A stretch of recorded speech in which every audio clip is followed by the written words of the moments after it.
Ladies and gentlemen, boys and girls, children of all ages, you are watching Off the Track, and it is time to drop the hammer. Welcome back to episode number 9 of Off the Track, and this is the first video version where you guys are on our new podcast channel, Off the Track. It's not going to be uploaded to my personal channel now, so we'll be able to kind of separate our racing vlogs, the podcast, and all that. Bennett, what's up today? We just came off the final points race of Red Bluff, and we're up here with some buddies, and I'm super stoked because we're shooting this on Tuesday. Everyone knows we love indoor go-karting. Yep. We have 4 races booked tonight in a row at indoor go-karting, so I'm stoked. We had an absolute stellar interview with our guest today, which if you want to tell them who it is. Yep, we have the North Pole Nightmare, Bill Balog, which I'm sure here in a second, once you finish, we'll talk a little bit about Bill, how we actually met him in Arizona, and all that good stuff. Real quick, you want to finish what you're saying? Yeah, I was just going to say, this week is probably arguably one of my favorite weeks of the year, especially just, shooting the podcast today, a great interview, going to run the indoor karting, and then this week, Thursday, we have the Cage Clone Classic. This is the biggest race in my career. I want to win. West Coast Nationals, one of your biggest races you would like to win. This is the biggest week in outlaw kart racing, in my opinion. We're going to leave tomorrow, which is the day the episode airs. Then we go right into Thursday, the Cage Clones, practice for everyone. Friday's the first night. We run our heat race. We have more heat race stuff on Saturday in qualifiers, and then the pole shuffle style, whatever race they're going to do. So we're going to be on track 4 or 5 times, and that's all going to line us up for the $2,500 to win a main event. 50 laps? 50 laps. Yeah. It's probably going to be, a rubber down, but usually actually the Nationals racing is fairly good because it's so rubbered up because they have so many laps on the racetrack over 4 nights that bottom, top, you can just run everywhere, and it's usually a pretty unique race. So it's going to be a lot of fun, 50 laps, and we all are going to be eyeing that Golden Eagle, as they call it. Like Bennett said, our guest today, Bill Balog. Right when we started the podcast, he was on the list to try to get on because I'm actually a big Bill Balog fan. You actually got to meet him, I think, at the Wild Wing Shootout. Yeah, the Wild Wing Shootout. He actually came up to my trailer. We were pitted right across from him because he was running the Buffalo Wild Wings car. And when we went down there, actually, I was hoping maybe if it was timed right, if I was looking at the track and he was standing there, I would say hi or something. I wasn't going to walk over to his pit just because I'm a little shy still with all the big name drivers, I guess you could say. But Bill actually walked over and said that his son was a fan and they'd watched a couple videos and he wanted to get him a t-shirt. And right away, it's funny, I looked at him and I think I said, I'm actually a big fan of you as well. So, and we talk a little bit about that in today's episode, how I heard about Bill and all that, but it's about a 30-minute interview. It's really, really cool. They talk about we talk about him racing in Alaska, snowmobiles, dirt bikes, running snowmobiles, snowcross, all these cool things up there, and kind of getting a later start than most people, and then actually moving down here to Washington, running at Skagit and Elma a little bit, and then how he transitioned to running IRA in Wisconsin, now going on to the All-Star Tours, and all the years that he competed in 410 sprint cars in that area and dominated their local series. So we're going to get into that with episode number 9 here with Bill Balog. So joining us here today on episode number 9 of Off the Track, he is a 10-time IRA 410 sprint car champion. He has a World of Outlaws win to his credit, and his nickname is the North Pole Nightmare. It's Bill Balog. Bill, welcome to the show. Hey guys, thanks for having me on. Absolutely. It's going to be great talking to you here today. One of the coolest things I think about you is your story, and I think that's a great starting point for the show. I actually became a fan, and I shared your story with Bennett after I heard you talk on Open Red, the World of Outlaws podcast. So I think that's a great starting point. Can you talk about what it was like getting started in racing in Alaska, Wisconsin, a couple of other states, and where that journey started?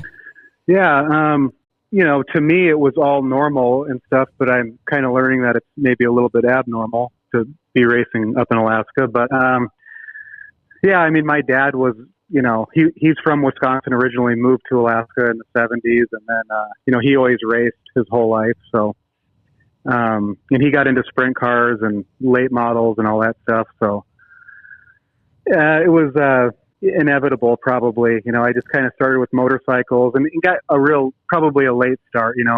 My folks were busy doing, just working and stuff. And really the racing scene up in Alaska just isn't huge. It's pretty limited just because of the weather. Snowmobile racing is pretty good up there, but the summertime stuff just isn't quite as popular. So, yeah, I just started with the motorcycles and snowmobiles, and then eventually started racing sprint cars. I did race a street stock just a couple nights, and I actually flipped it over and made a fool out of myself. But yeah, I just kind of pretty much just jumped into the sprint car, at that point, and just had a lot of fun with it. It was, I don't think that I was a natural or anything, but I just did well right away. And there wasn't a lot of cars to compete against up there. So, you were in the main every night, obviously, and you could learn how to start the car and do the things that, you need to learn how to do. Just some of that kind of simple stuff. I learned how to do that kind of not in front of a whole bunch of people. So it was kind of nice. That's good. One of the first questions I have, and you kind of touched on it there, like when a lot of kids get started in racing, especially here in the States, we have outlaw carts, quarter midgets, even micros. And now I think the standard is, you're getting started at 5, 6, 7 years old, and you're able to race 30 or 40 times a year. You can run a lot, Friday, Saturday stuff. But up in Alaska, that was a lot more limited. And in some of the research we found, you talked about racing like ice ovals. We have Grand Prix type snowmobiles and a little bit of snowcross. What was it like running all those different divisions to kind of get your start in racing? Yeah, like I said, I just thought that was normal. I tried to race as much as I could, especially once I really got into it, in my later teens. It was just, I could watch it on TV, obviously you could watch the Supercross, Jeff Ward was my hero, Damon Bradshaw, some of those kind of older Supercross guys, and I wanted to get into that, so I ended up getting a motorcycle. But yeah, you just couldn't race a lot. The sprint cars were, you could race 3 months out of the year, and it was every Saturday night. I don't really remember how many times a year you could race, but it was probably 12, 15 times or something like that. And then and then it was just a lot of cold weather, and really in Fairbanks it gets so cold that you can't even ride snowmobiles for a good portion of that time. So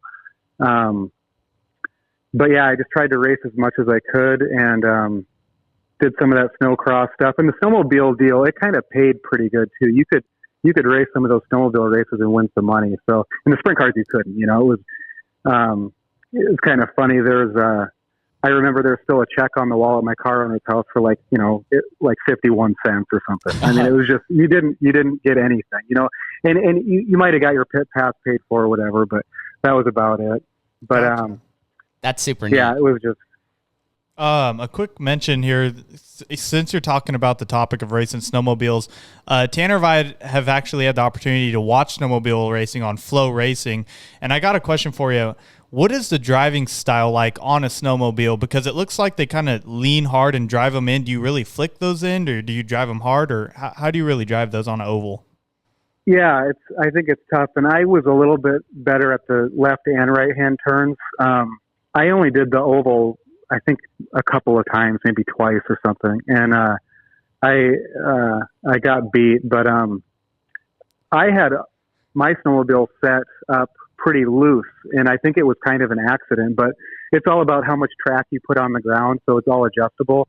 And if you take track off the ground, you can slide around a little bit more. And I was definitely better sliding around a little bit more and had more success that way. But yeah, it is. You get a workout, and it was a lot of fun.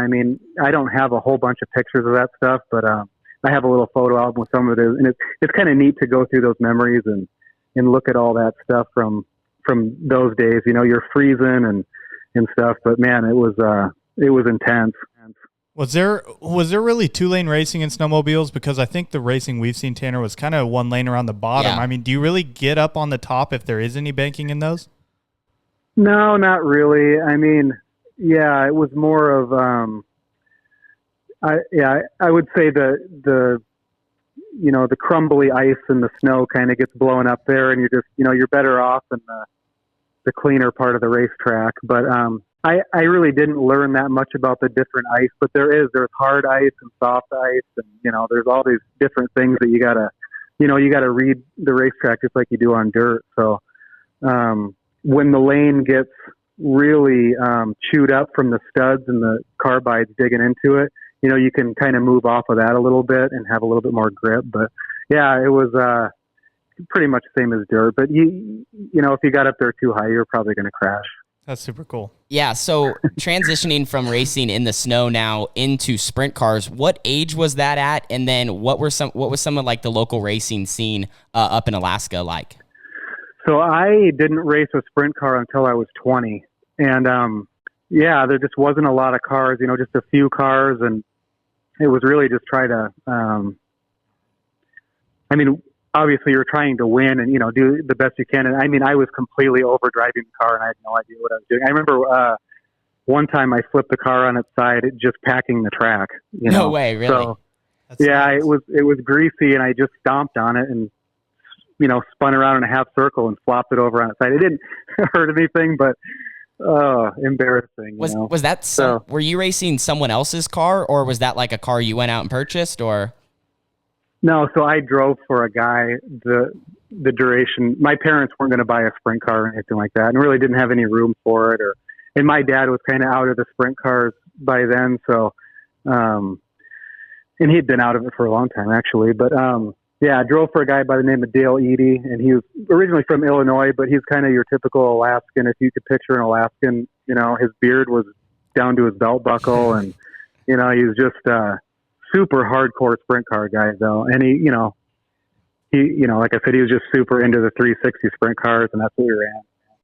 Nice. So now, I guess, as the timeline of your career goes on, and some of the research we did, we found that you actually turned some laps at Skagit and Grays Harbor, which is some of the local tracks that we compete at on a weekly basis. How'd you go from being way up in Alaska, the racing scene super tight, you moved down there and kind of get some of your first experience, I guess, racing in the States in a wing sprint car, and then that transitions over into you going to IRA? Yeah, I actually moved to race asphalt late models, and that's what we did. I drove for a guy up there and in Alaska, kind of closer to Anchorage. It was quite a ways from my house. It was I don't know how far away that is, but it's probably a 4 or 5 hour drive. So we were racing this asphalt late model and doing well. So they wanted to move out of Alaska, so they moved to Washington State. So I packed up all my stuff and went with them. And at that time, my dad bought a Gambler chassis and he built a motor for it. And he put a complete car together, bought an open trailer. And I don't know, it was probably a year or two after I was in Washington, he brought that down and I started racing that because we just really didn't race that late model. Once we moved, we blew the motor, both the engines up, and that was it. You know, they weren't racing anymore. So I took off. But yeah, so I raced that thing at Skagit, and I lived actually down in the southeast portion of the state. So to get to Skagit, I mean, it was probably 6 hours away, and Elma was probably not much shorter, you know. So there was a lot of driving and into the rain usually, but I did get to race a few times and had a lot of fun there. Did you have any intentions at that point to maybe take your career down the asphalt side of things, or were you kind of just looking, you know, to maybe run asphalt and dirt, or where were you kind of looking at that point? So I thought, because of the success in the late model, that I thought I was a pretty good driver, and kind of found out that I wasn't later, but I like the dirt, you know. Obviously it was just, I think it's more fun. I don't know, but yeah, I wanted to. The thing is I wasn't going to go to Harvard or something. Okay. I was either going to race or, you know, and I worked on trucks, and it was just kind of, you know, grease monkey type of stuff. And, gotcha. So yeah, I just wanted to race the sprint car really, but especially when I got my own, you know, I enjoyed working on it and dragging it around and racing it and stuff. So it was that was kind of the direction it was going. I mean, I always wanted to do the late model thing a little bit more, but just it's harder than it looks, I'll tell you that. Oh yeah. So there's a lot of struggles, it sounded like, you know, early in your career, trying to take every opportunity possible and make it as far as you could. Then you get the chance after running in Washington to head and run with IRA. At the time, IRA, I think, was a decent sized series, maybe like more of a starter 410 stuff. What was the opportunity like to get the chance to go back to Wisconsin, where your parents are from, correct? Yes. Your parents are from Wisconsin. Yeah. What was that opportunity to get to go back there, and now what it turned into, running there for multiple years and winning championships? Yeah, I think it was when the late model deal was done, and we, they didn't really have any intentions of getting engines, and I decided to move. It was the best thing that ever happened to me, kind of accidentally. I mean, I didn't know anybody in Washington State. I really had no reason to be there, but in Wisconsin, I mean, I had all kinds of family, so it was kind of a no-brainer. And I drove for a guy by the name of Brian Coleman, and his family was just in there racing. I didn't know this guy, and my family didn't know him, but they had mutual friends. So that's kind of, how we all hooked up and stuff. But, and Brian had a nice Maxim, and he had a really nice Gertie engine that was it was like a year-old Randy Hannigan engine. So it was like, okay, this is a 410. This is, I loaded up my stuff as fast as I could. I mean, I don't know if you guys know who the Beverly Hillbillies were, but that's what I looked like I had a Gotcha. dually and an open trailer, and I had a car up on the tire rack, and I had a car on the trailer. Really? And I had like a lawnmower up there. I mean, yeah, I went to Wisconsin as fast as I could. So yeah, it was a lot of fun. And it was just I didn't know the 410 had that much power, and I just thought you could hold it wide open and whatever, but, that wasn't the case. So it took me a little while to catch on to it. That's super cool. Especially, it sounds like a true racer at heart there, just going for any ride you can and just, having fun. And what year was that? Do you remember? That was, so I got there in the winter of 2004, 2005. So 2005 was my first season with the IRA. So I'm assuming there was a lot of growing pains. In a couple of the articles I read, you always talked about not having a crew chief. What were some of those struggles in maybe those first couple of years? Because it took about 4 or 5 years to win that first IRA championship. Not only driving the car, but also having to set it up on your own. What did that all look like? Yeah, it was tough the first couple of years, and I got help. Brian Coleman, he knew a little bit about it. His dad was really smart. His dad raced sprint cars with another guy there. I mean, he was smart. He knew torsion bars and he knew all this stuff. And I didn't always listen to him, but I probably should have listened to him a little bit more. But yeah, it was just it was really a matter of getting the car freed up so you could drive it. I think for a full year I raced it with just the car way too tight, and I thought, well, that's the way it's supposed to be. Gotcha. Yeah. and I didn't know any better, so that was tough. But there was a couple guys at the track too that helped me. I always wanted a Guy Forbrook, Yeah. or just a badass crew chief or something, but it just never really happened. So I ended up driving the second year in the IRA. I drove a number one car, and the owner's name was Ronnie View, and he would keep the car loose, and he had a good engine and all this stuff, and that's where I took the 2 years and kind of combined them and started setting the car up, and it was just a lot easier at that point once we got it freed up. And then I won a race, and then it was like, okay, well, maybe you can do this, so then it just kind of snowballed from there. But it was a little bit of a struggle, and now at this point, I would still take Guy Forbrook, don't get me wrong, but I kind of like doing it myself and calling the shots, not having to explain why I'm doing this or that, because sprint cars are obviously a little bit weird. So some things contradict, but I enjoyed being my own crew chief. Go ahead, Bennett. I was going to say, I think around this timeline, I think we had read, and me and Tanner were super interested in this. I think we saw that you had traded a pickup truck for a sprint car frame. That was the Gambler that my dad got. Yeah. So when I left Alaska, I gave my dad my F-250, and he went and there was a used sprint car up there, and he went and then he spent tons of money on it. I mean, it was an older car, but he bought a new rear end. He bought wheels and wings and stuff like that. But yeah, that was, I just gave him the truck, and I mean, I didn't even try to sell it. I just had him just take it. And he sold it off, I think. But that's such a great story. So fast forward, you get going in IRA, you start becoming successful, winning races, winning championship, and really starting to dominate that series. I want to talk a little bit about now what is B Squared Motorsports. I follow you guys on Facebook. I love to see your guys' progress. Talk about how that deal kind of came together with you and a group of guys that now are getting ready to travel full-time with the All-Stars and take on a bunch of big races this year. Yeah, it's so basically when I moved and started racing in 2005, I kept those gambler cars and I raced them as 360s. I had one non-tube and one down-tube car. Non-down tube car and one down tube car. And my cousin Ryan Buser was building his concrete business up. So that's kind of where the B Squared Motorsports thing came from. We ended up buying a 410 from a friend and making payments on it. It was a mess, but it was fun. And since then, I mean, I know his wife isn't going to listen to this probably. So, cause if she knew what he'd spent over all these years, you know, she would murder me and she'd probably get rid of him. So, wow. He was a huge help. So that's kind of the B2 Motorsports was me and my cousin Ryan. And he still helps me, to this day. And he's much more successful now, but, yeah, just, you know, Hans Lean, which I don't know if you guys know him, but just a huge non-wing name. And I've been with Hans for 5 years or 6 years, maybe.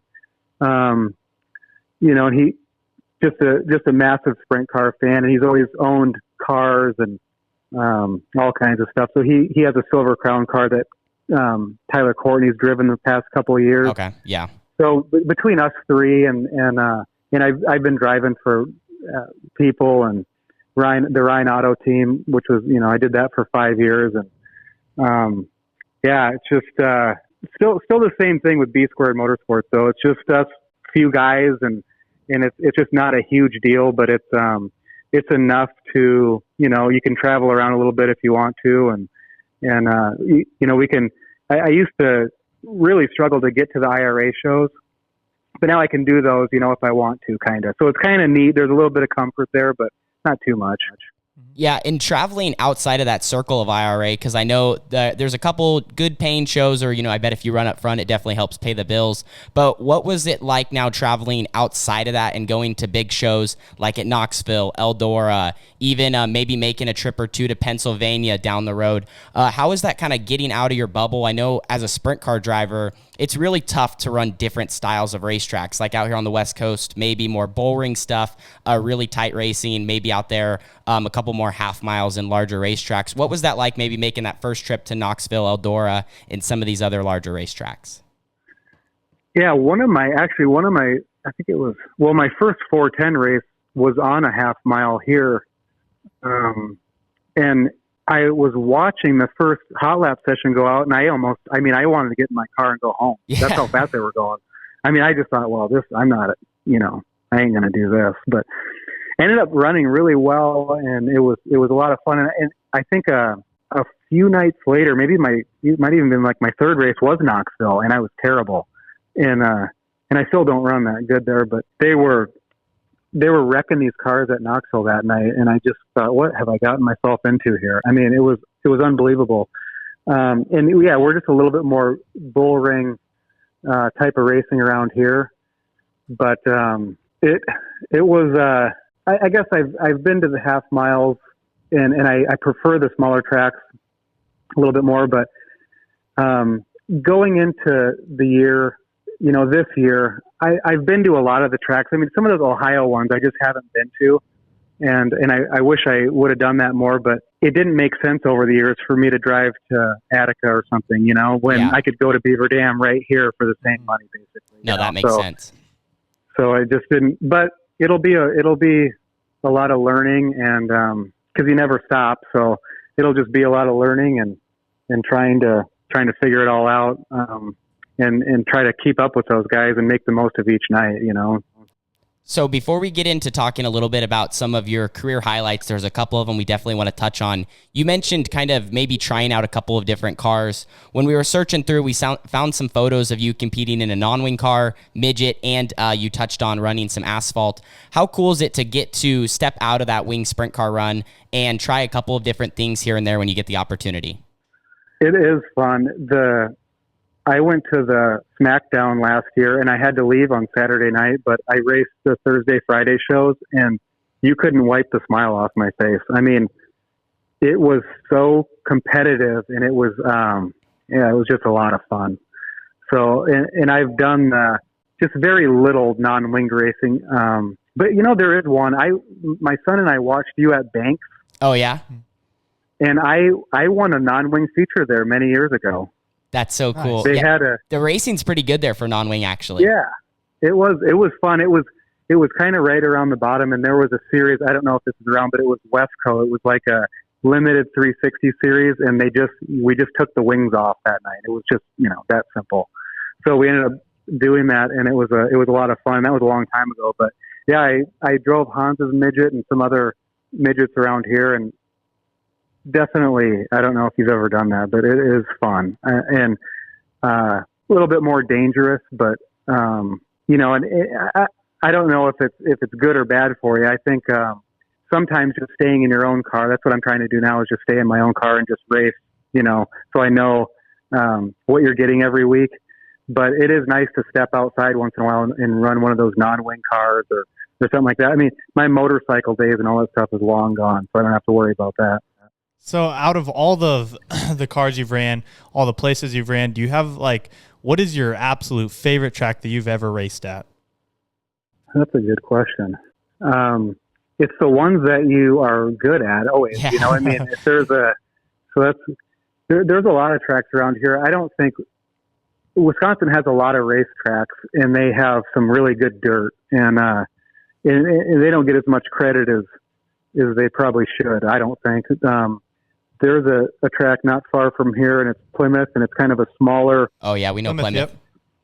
Yeah, it's just the dirt is awesome, and I really like racing there. It's like if you just shrunk Knoxville down, about 4 times. That's what it's like. It's kind of a little circle, and yeah, Beaver Dam, super.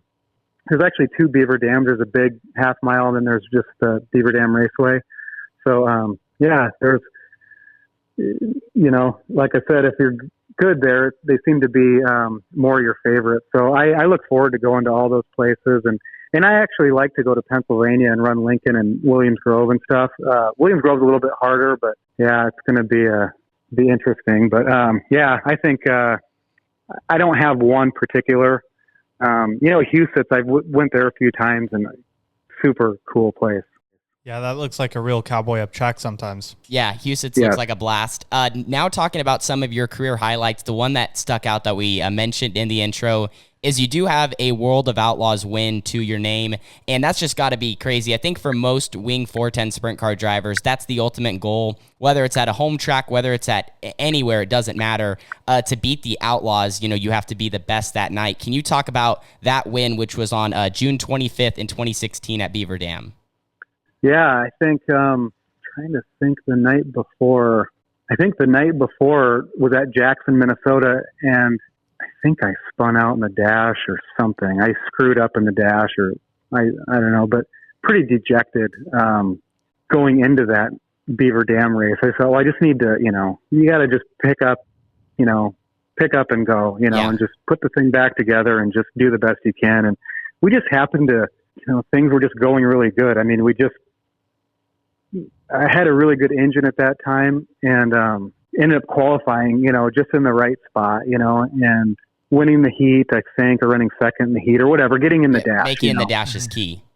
Yeah, it was just, that was it. And then I think it was the year before I led most of the race, and I ended up like 9th or something. I mean, I think I led like 75% of the race, and on a restart, I just got freight trained. So I was, trying to fix those things, as you go. And it's hard to do. It's sometimes hard to pinpoint it for me, but yeah, it was just an awesome night. It was just, and you want to do it again, I want to do it again. I think I've had a couple of good runs since then, but not competing for the win. So it's hard, and it's getting harder, I think. And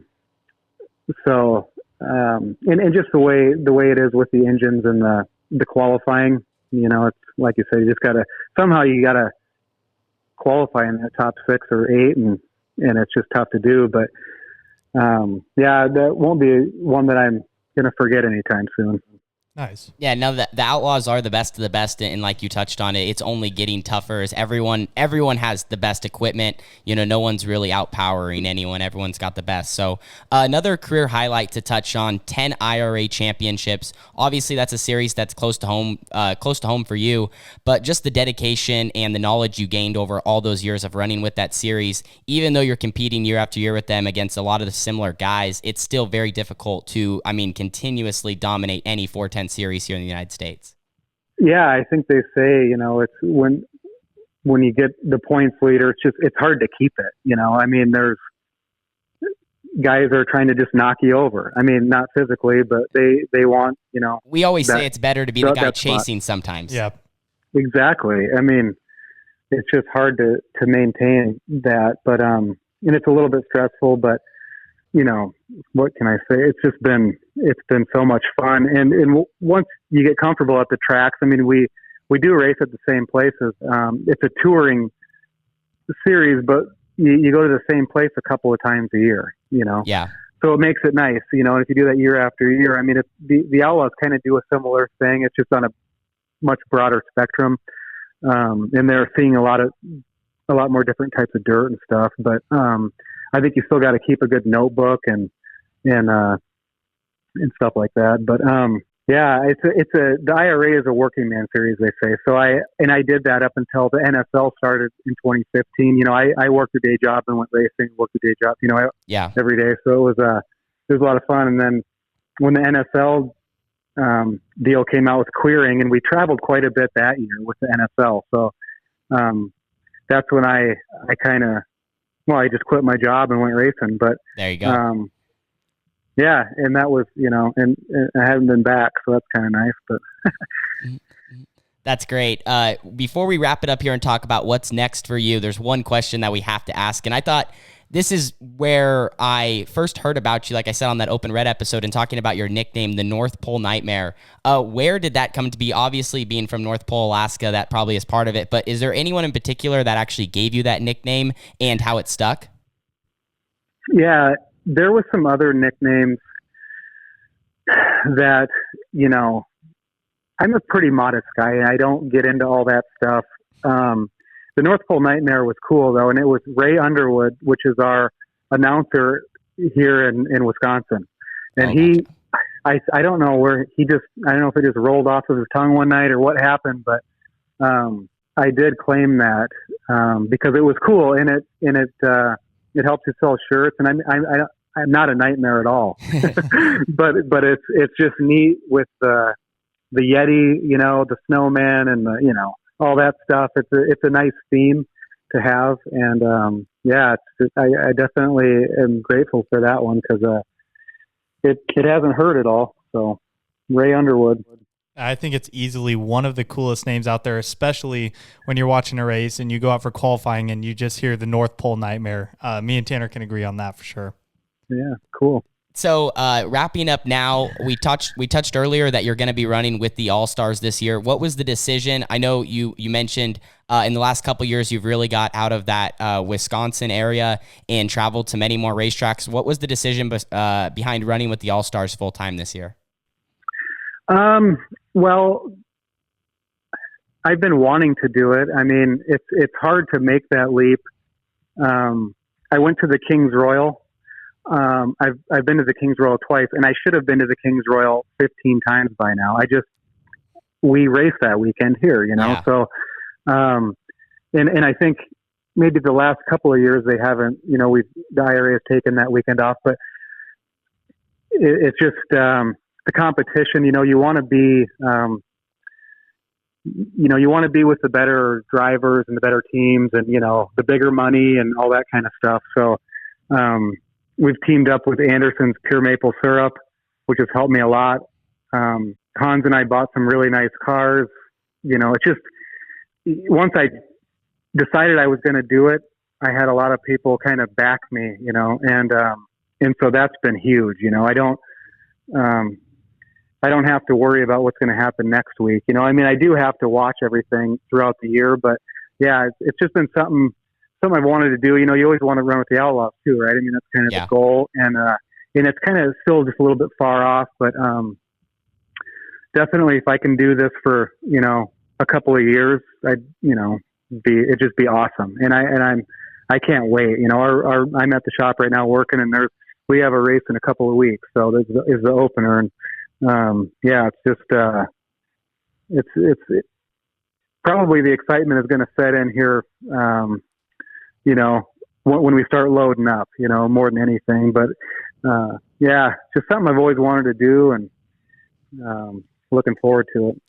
That's great. Last question. You kind of answered it a little bit, but so after the All-Stars, you said you would like to do this for a couple of years. Is the Outlaw Tour something you would eventually want to do, or is there anything else in your sprint car career you really, would like to accomplish or set out to chase before, you end it? I think I could do the Outlaw deal still. I am getting a little bit older, but it really just boils down to sponsorship. And with all my friends and family and sponsors, you know, we can do this all-star deal for right now. And if, you obviously just need probably double that to do the Outlaw deal, I would think. That's all it boils down to. I would love to do it. And I think I could run for Rookie of the Year with the World of Outlaws. It's just racing around in a circle, right? Yeah, no kidding. And that's a lot of racing for sure. It just boils down to the dollar and how many dollars you got. Yep. So, Bill, thank you so much for joining us here today on Off the Track. It was great to have you tell your story, and good luck this season. Hey, I appreciate it. Have a good night, guys. Absolutely. Talk soon. So that was a fantastic interview with Bill Balog over the phone. Bennett, was there anything you learned in particular about him that you didn't know? I think one of the coolest things that he talked about was running the snowmobile on the oval track. I didn't realize it kind of is like a dirt track in a sense. There's the grip, there's the slick, marbles.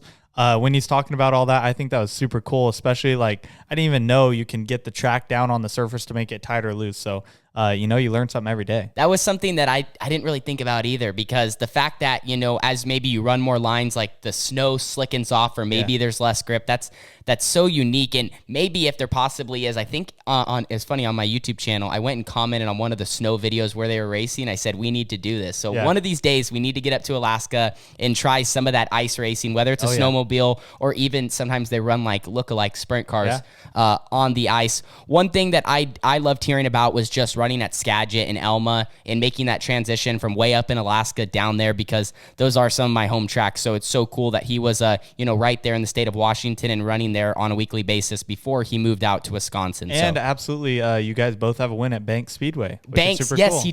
I forgot about that. So when we met him in Arizona, he actually had brought up that story and said he noticed the Banks video and that he ran a non-wing race there. So that was so awesome that he actually brought that up. I forgot to put that in my notes. So before we wrap up this episode, Bennett, do you want to hit us with the fan question? Yeah, so Kyler asks us if we could have any guest in the world, this is open, who would we want? And I think me and Tanner both 110% can agree on this. Kyle Busch, biggest NASCAR driver fan. I'm a huge fan. Tanner's a huge fan.